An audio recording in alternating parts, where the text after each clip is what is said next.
Bonjour à tous et à toutes, j'espère que vous allez bien. Je vous retrouve aujourd'hui dans une nouvelle vidéo pour vous faire un update lecture.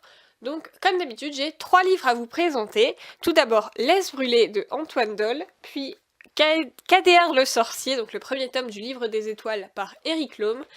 Et enfin, et je vous le dis d'avance, c'est un coup de cœur, le deuxième tome de la série L'épreuve, donc La Terre brûlée par James Dashner. On commence tout de suite. Le premier livre que j'ai lu, il s'agit de L'Aise brûlée par Antoine Dolle, publié chez Sarbacane dans la collection Exprime. Alors, en fait, j'avais envie de me lancer dans un livre sans lire le résumé, voilà, pour juste découvrir l'histoire, parce que c'est quelque chose que je fais rarement. Voilà, souvent je lis toujours le résumé avant de le lire, donc je découvre pas. Donc là, je me suis dit, je ne lis rien, voilà, surprise totale, et je me suis dit, voilà, c'est un livre de la collection, c'est un livre de la collection Exprime, donc voilà, ça devrait être une bonne lecture et je peux me lancer dedans sans trop chercher. Bon, évidemment, je vais quand même vous en faire un résumé parce que sinon ça va pas vous être très très utile pour la vidéo. Donc en fait, on va suivre 3 personnages. Il y a Noah, Julien et Maxime. Donc Noah est totalement dépressif et sous des tonnes d'antidépresseurs, de drogues, de trucs depuis qu'il s'est fait larguer par un certain Julien. À l'inverse, on a Maxime qui est tombé amoureux de Noah, totalement, mais qui va se faire larguer. Et on a Julien qui est présentateur télé et qui va se réveiller dans une cave, euh, ligoté et totalement nu. Voilà, donc avec son ravisseur en quelque sorte. Et voilà.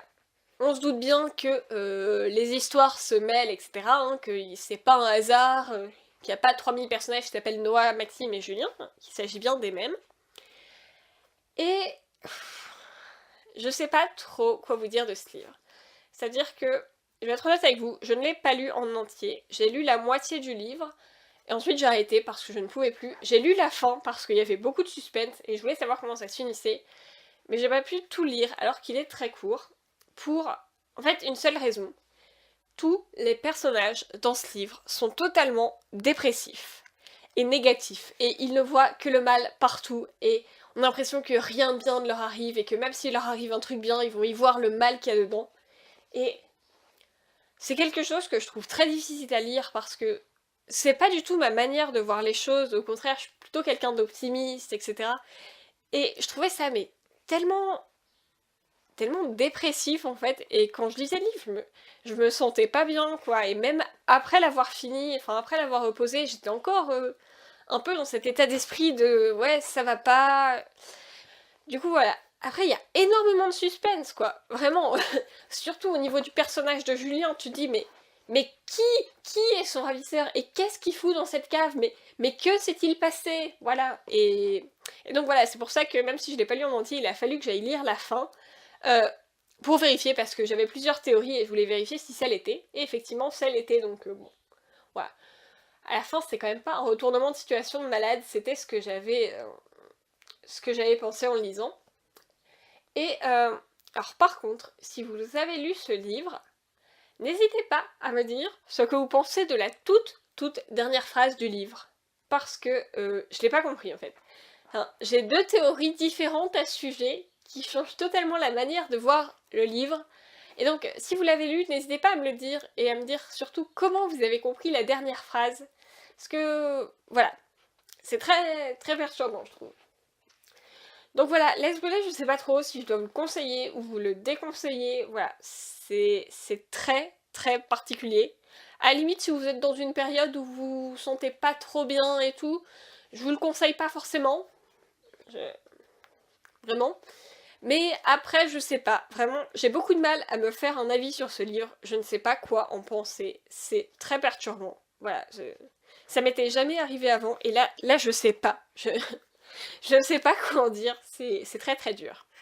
Alors, pour le deuxième livre que j'ai lu, c'était bien moins prise de tête. Donc, il s'agit du premier tome de la série Le Livre des Étoiles. Donc, KDR le sorcier, écrit par Eric Lhomme. Donc, Eric Lhomme, c'est l'auteur qui a écrit A comme association. Voilà. Je pense que c'est la série qu'il a faite et qui est le plus connue. Et donc là, j'ai l'édition parue chez Folio Junior.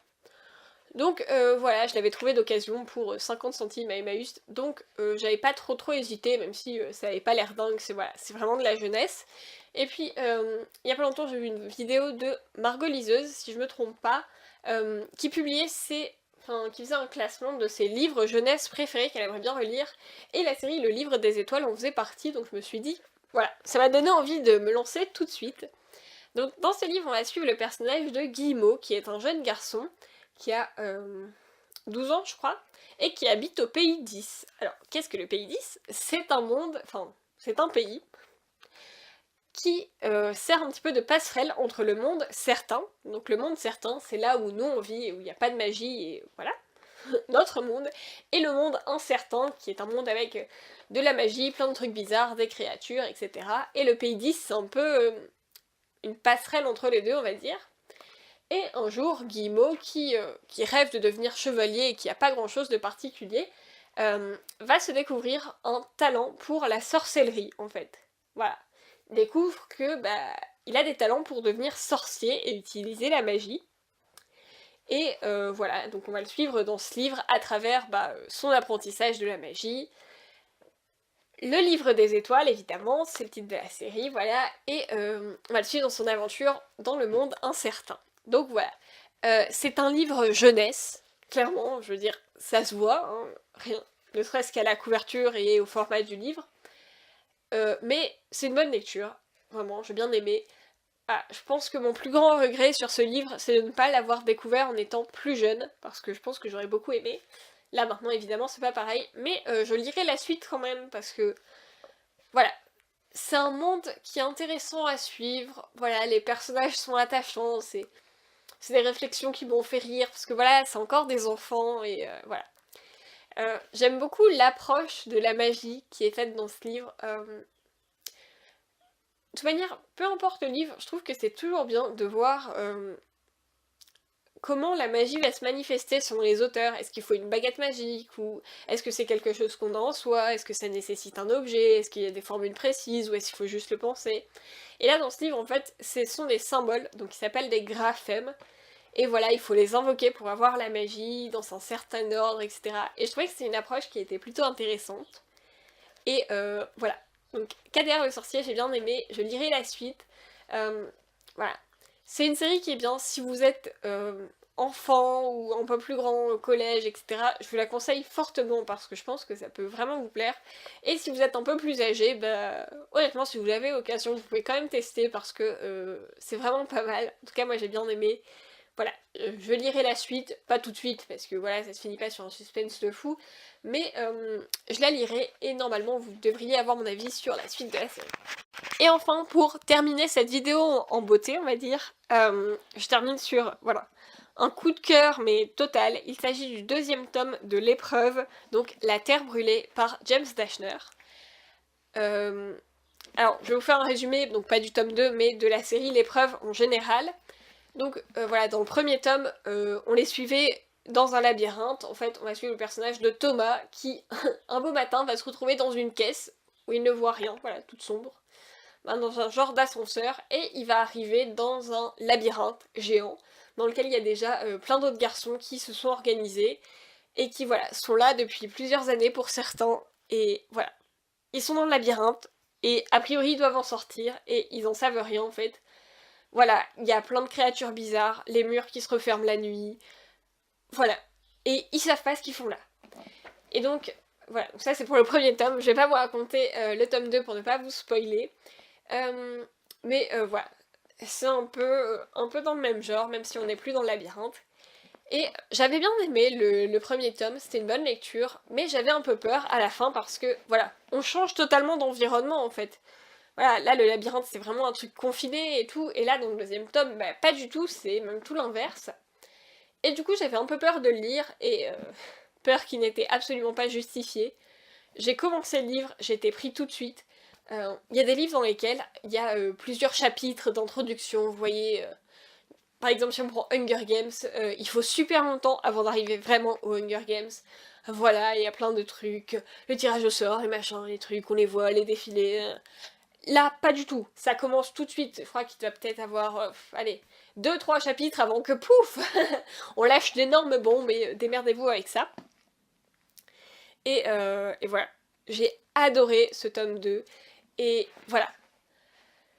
Pendant tout le long du truc, je me suis posé plein de questions. Il y a un mystère de fou dans ce livre et on n'a aucune réponse à nos questions. J'ai l'impression de regarder Lost. Vous savez, quand à la saison 1, vous vous dites mais qu'est-ce que c'est que ce brouillard? Pourquoi il y a des ours polaires et vous avez la réponse 6 saisons plus tard. Bah là, pour moi, l'épreuve, c'est exactement ça. Vous vous posez des questions et tout, et vous avez toujours pas la réponse. Moi, j'ai des tonnes et des tonnes de questions sur ce livre. Et voilà, et en plus on a cette phrase qui revient toujours et qui est Wicked is good. Et d'où Wicked is good? Parce que non, ils ont pas l'air gentils, je suis désolée, mais ils ont pas l'air gentils. Et voilà, vraiment, c'est juste un coup de cœur. Le tome 1 était bien, celui-là est juste génial. Et j'ai déjà le tome 3 qui m'attend, j'ai une amie qui me l'a prêté, et honnêtement, voilà. J'ai laissé passer 2-3 livres entre les deux, histoire de pas les enchaîner, mais c'est une de mes prochaines lectures, parce que voilà, le tome 2 finit sur un suspense de malade, c'est une révélation finale à laquelle je m'attendais pas, et waouh, il faut que je le lise tout de suite, et voilà. Je pense que je vous ferai très bientôt un avis détaillé sur vraiment toute la saga, mais voilà, je sais pas quoi vous dire de plus, à part lisez-le, vraiment, c'est super bien. C'est super bien. Évidemment, commencez pas par ce tome-là, commencez par le labyrinthe, mais vraiment, lisez cette saga, elle est géniale, quoi, voilà. S'il faut retenir un seul truc de toute cette vidéo, c'est ça. Lisez l'épreuve de James Dashner, c'est juste génial. Voilà. Voilà, j'espère que cet update lecture vous a plu. Alors contrairement à d'habitude, il était plutôt équilibré avec des lectures où je savais pas trop quoi penser et un coup de cœur. Parce que j'ai l'impression que des fois c'est ou tout noir ou tout blanc. Donc voilà, j'espère que ça vous a plu. Si vous avez lu certains de ces livres ou que je vous ai donné envie de les lire, n'hésitez pas à me le dire en commentaire pour qu'on puisse en discuter. Voilà, je vous retrouve très bientôt dans une prochaine vidéo et d'ici là, prenez soin de vous.